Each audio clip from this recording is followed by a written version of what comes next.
La différence d'âge dans un mariage, oui. La différence d'âge dans une relation, oui. Il faut qu'il y ait la différence d'âge. Mais c'est mauvais quand le gap est trop grand.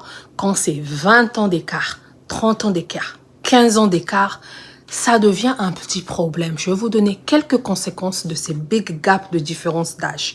À ces âges-là, l'un ou l'autre voudra faire des enfants et l'autre ne voudra pas.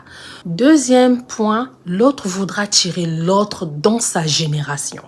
Et peut-être que l'autre ne sera pas heureux ou heureuse de faire ce changement. Troisième point, c'est le regard des autres. Oui, on n'aime pas le regard des autres, on se fout du regard des autres. Mais quand il y a une différence de 20 ans, 25 ans, 30 ans, quand vous vous baladez ou dans des belles familles, ça parle.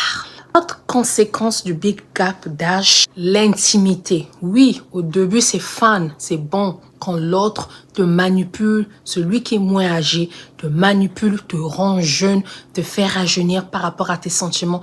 Mais après des années, ces manières de faire peuvent te créer des heart attacks, ça peut te créer des problèmes de cœur parce que ton cœur est devenu âgé, ton cœur ne pourra pas supporter certaines choses sexuellement. Dernier et bonus, souvent l'autre a tendance à négliger ou à abandonner la personne qui est plus âgée avec le temps.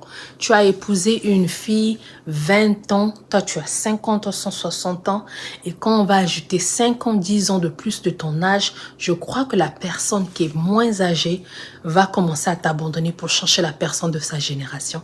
J'espère que tu as entendu.